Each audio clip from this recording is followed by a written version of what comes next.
Hello student, स्वागत है आप सभी का हमारे यूट्यूब चैनल मिलती क्लासेस पर। मैं आपके साथ प्रीति कुमारी मैम लेकर के आई हूँ प्रैक्टिस क्वेश्चंस को जनरल स्टडीज़ पर। तो चलिए स्टूडेंट, शुरू करने से पहले मैं आपको एक बात बोलना चाहती हूँ। यदि आप हमारे चैनल पर पहले हैं तो आप हमारे चैनल को सब्सक्राइब कर लें ताकि आने वाली जो वीडियो है आप तक पहुँच जाएँ, और वीडियो को अंत तक देखिएगा और आपको अच्छा लगता है तो लाइक अवश्य करिएगा एंड ज़्यादा से ज़्यादा शेयर भी करिएगा। चलिए स्टूडेंट, तो शुरू करते हैं। ओके,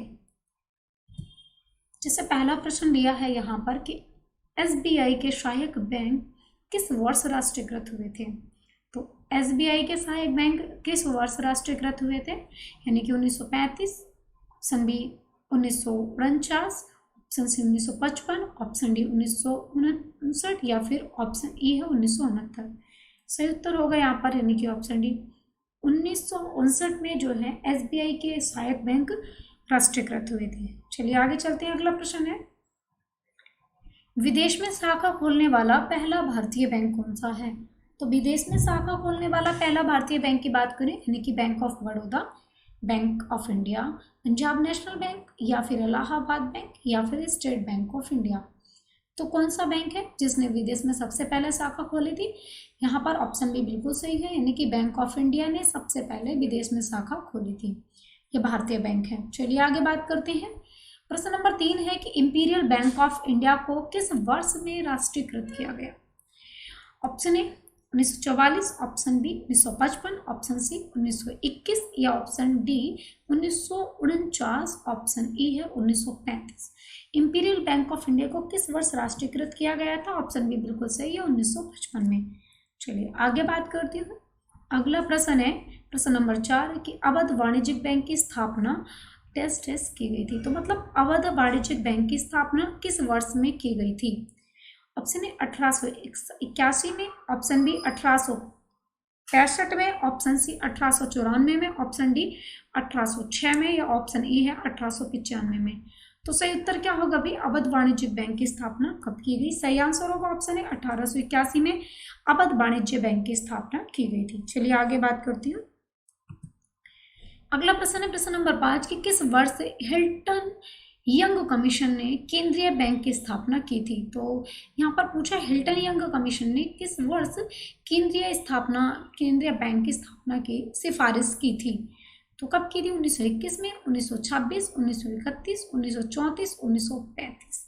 सही आंसर होगा 1926, ऑप्शन बी बिल्कुल राइट आंसर होगा। चलिए आगे चलते हैं। अगला प्रश्न है, निम्न में से कौन भारत का सबसे पुराना ज्वाइंट स्टॉक बैंक है जो अभी काम कर रहा है वर्तमान में।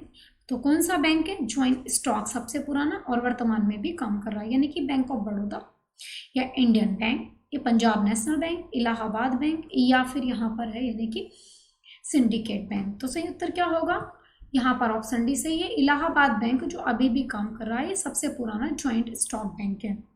चलिए आगे चलते हैं। अगला प्रश्न है कि भारत में एटीएम पेश करने वाला पहला बैंक कौन सा था।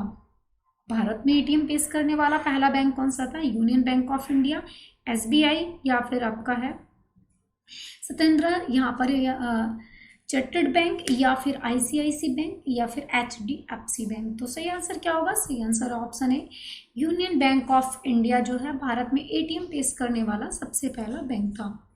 चलिए आगे बात करती हूँ प्रश्न नंबर 8 पर कि अगला प्रश्न है यहाँ पर कि भाई प्लास्टिक मुद्रा नोट सर्वप्रथम किस बैंक द्वारा जारी किया गया था या किस बैंक द्वारा आया था।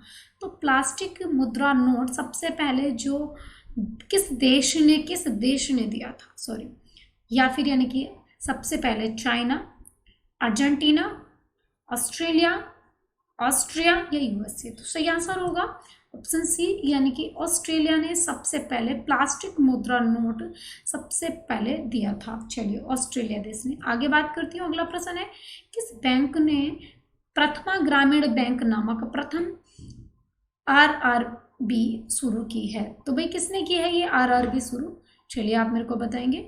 बैंक ऑफ बड़ौदा ने, इंडियन बैंक ने, पंजाब नेशनल बैंक ने, इलाहाबाद बैंक या फिर सिंडिकेट बैंक।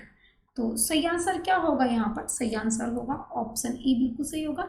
सो सिंडिकेट बैंक ने सबसे पहले तो इसने जो है प्रथमा यानी कि इसने प्रथमा ग्रामीण बैंक नामक प्रथम आरआर जो है आरआरबी शुरू की है। चलिए आगे चलते हैं। अगला प्रश्न है, निम्न में से कौन सा एक सार्वजनिक क्षेत्र का बैंक है? कौन सा सार्वजनिक क्षेत्र का बैंक है? यानी कि जो है बंधन बैंक या फिर सिटी यूनियन बैंक या फिर यहाँ पर है यानी कि धनलक्ष्मी बैंक, देना बैंक या एचडीएफसी बैंक। तो सही आंसर क्या होगा? ऑप्शन डी बिल्कुल सही होगा। देना बैंक जो है, देना बैंक सबसे यह सार्वजनिक क्षेत्र का एक बैंक है। चलिए आगे बात करते हैं। अगला प्रश्न है कि आरबीआई द्वारा निम्नलिखित में से कौन सी योजना तैयार की गई थी? Option A, option B, option C, option D, option E. तो कुछ सेकंड है, आपको जल्दी से इसको देख लेंगे, उसके बाद देखते हैं। चलिए तो यहाँ पर ऑप्शन ए बिल्कुल सही होगा, यानी कि बैंकिंग एम्बुलेंस जो स्कीम है, ठीक है, स्कीम है, ये स्कीम सबसे पहले जो शुरू की गई है ये आरआरबी द्वारा तैयार या शुरू की गई है। चलिए आगे बात करती हूँ। अगला प्रश्न है प्रश्न नंबर 12 कि किस वर्ष बैंक ऑफ बड़ौदा की स्थापना शुरू हुई थी या स्थापना हुई थी? तो किस वक्त कौन सा समय वर्ष है कि जब बैंक ऑफ बड़ौदा की स्थापना हुई थी? ऑप्शन है यहाँ पर 1906, 1907, 1908, 1911 या 1919। सही उत्तर है यानी कि 1908 में बैंक ऑफ बड़ौदा की स्थापना हुई थी। चलिए आगे बात करती हूँ। यहाँ पर एनबीएफसी का पूरा नाम क्या है? तो यहाँ पर एनबीएफसी का पूरा नाम क्या है? Option A, option B, option C, option D, option E. तो राइट आंसर क्या होगा यहाँ पर? राइट आंसर है ऑप्शन सी बिल्कुल सही है यहाँ पर, यानी कि नॉन बैंकिंग फाइनेंशियल कंपनी। ये आपका एनबीएफसी का पूरा नाम है कि नॉन बैंकिंग फाइनेंशियल कंपनी। चलिए ऑप्शन सी बिल्कुल सही है। आगे चलते हैं। अगला प्रश्न है यहाँ पर कि भारत में अनुसूचित बैंक का अर्थ डैश डैश है। तो भारत में अनुसूचित बैंक का अर्थ क्या है? Option A, option B, option C, option D, option E. चलिए तो इसका सही उत्तर क्या होगा? इसका सही उत्तर है यानी कि ऑप्शन ए, ठीक है। हाँ, ऑप्शन ए जो है यानी कि अनुसूचित बैंक का अर्थ है। चलिए तो आगे चलते हैं। अगला प्रश्न है प्रश्न नंबर 15 है कि बैंक ऑफ हिंदुस्तान के संबंध में निम्नलिखित में से कौन सा विकल्प सही है? तो बैंक ऑफ हिंदुस्तान के संबंध में कौन सा कथन सही है? Option A, option B, option C, option D. चलिए सही आंसर क्या होगा? सी आंसर होगा ऑप्शन डी, यानी कि ऑप्शन बी और ऑप्शन सी दोनों ही सही हैं।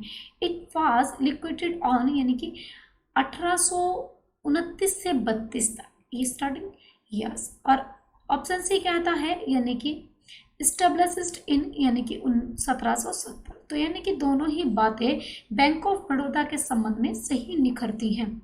चलिए तो ऑप्शन डी बिल्कुल सही आंसर है। आगे चलते हैं। अगला प्रश्न है कि भारतीय रिजर्व बैंक की प्रारंभिक शेयर पूंजी क्या थी? तो भारतीय रिजर्व बैंक की प्रारंभिक शेयर पूंजी क्या थी? Option A, option B, option C या डी या ई। 5 करोड़, 10 करोड़, 15 करोड़, 20 करोड़ या 25 करोड़। राइट आंसर है इसके जो है रिजर्व बैंक की प्रारंभिक पूंजी शेयर जो थी, शेयर पूंजी 5 करोड़। चलिए आगे बात करते हैं। अगला प्रश्न है प्रश्न नंबर 17 कि भारतीय बैंकिंग और विनिमय का पहली बार उदारीकरण किस समिति की सिफारिश के आधार पर किया गया था? किसकी सिफारिश पर किया गया था भारतीय बैंकिंग और विनिमय का पहली बार उदारीकरण? चलिए बताएंगे राइट आंसर क्या होगा? Option A, option B, option C, option D and option E. तो सही आंसर क्या होगा? राइट आंसर होगा ऑप्शन ए, ठीक है। तो नरसिम्हन जो थे यानी कि नरसिम्हन राव, नरसिम्हन कमेटी के अनुसार जो है भारतीय बैंक विनिमय का पहला उदारीकरण समिति इनकी सिफारिश के आधार पर किया गया था। चलिए अगला प्रश्न है प्रश्न नंबर 18 है कि आईसीआईसीआई का गठन किस वर्ष किया गया था? तो आईसीआईसीआई बैंक के बारे में बताना 1990 में, 1991, 1992, 1993 या 1994। तो सही उत्तर क्या होगा? ऑप्शन ए यानी कि 1994 में आईसीआईसीआई बैंक का उद्घाटन किया गया था। चलिए आगे बात करते हैं। वर्तमान में अधिकांश भारतीय बैंक के अंतर्गत आते हैं। तो वर्तमान में यानी कि प्रेजेंट टाइम में ज़्यादा जो भारतीय बैंक है किसके अंतर्गत आते हैं? Option A chain banking system में, या फिर यूनिट बैंकिंग सिस्टम में, या फिर ब्रांच बैंकिंग सिस्टम में, या फिर इन सभी में, या इनमें से कोई नहीं। तो भैया सही आंसर क्या होगा यहाँ पे? सही आंसर होगा ऑप्शन सी, यानी कि इन सभी में। Chain banking system, unit banking system and branch banking system सभी में आते हैं। चलिए आगे चलते हैं, अगला प्रश्न है, इसमें मैच करना है, मैच द फॉलोइंग, यानी कि फर्स्ट लिस्ट को सेकंड लिस्ट से मिलाना है। फर्स्ट लिस्ट में हमने क्या देखे हैं कि बैंकों के नाम, bank of the name, and second में है कि ईयर ऑफ द इनका फाउंडेशन, इनका जो फाउंडेड किया गया कब किया है, तो स्थापना और बैंकों का नाम। तो चलिए राइट आंसर क्या होगा यहाँ पर? हाँ, कि भाई यहाँ पर सही देख लेंगे आप। चलिए थोड़ा सा आपके लिए वीडियो को पॉज कर लेंगे एंड इसको जो है आप मिला लेंगे, उसके बाद चलिए सीधे आंसर पे चलते हैं हम। इसका सही आंसर होगा ऑप्शन डी। ठीक है, सही आंसर है ऑप्शन डी, यानी कि मैं बात करूं सबसे पहले ए, तो ये जो है यानी कि एसबीआई की जो स्थापना की मैं बात करूं, तो एसबीआई की जो स्थापना हुई है, एसबीआई की स्थापना की बात करें या फिर एसबीआई के बारे में, चलिए इसको मिला लेंगे। ऑप्शन डी बिल्कुल सही है, यानी कि 1964 में। एंड बी को देखें यानी कि सिडबी के बारे में, तो सिडबी जो है यानी कि 1919 के बारे में। एंड यहाँ पर देखें यानी कि इडबी के बारे में देखें, तो इडबी जो है आपका यानी कि यहाँ पर देखें तो ये क्या है 1955 के बारे में। एंड यहाँ पर देखें एग्जिम बैंक, तो एग्जिम बैंक के बारे में बात करें तो ये क्या है 1982। चलिए आगे बात करते हैं, अगला प्रश्न है कि मालेगांव कमेटी किससे संबंधित थी? तो मालेगांव कमेटी किससे संबंधित थी? माइक्रो फाइनेंस से, या फिर बात करें बम ब्लास्ट से, या फिर मैं बात करूं यहाँ पर यानी कि प्राइमरी सेक्टर लोन से, या फिर कैपिटल मार्केट से, या फिर इनमें से कोई नहीं।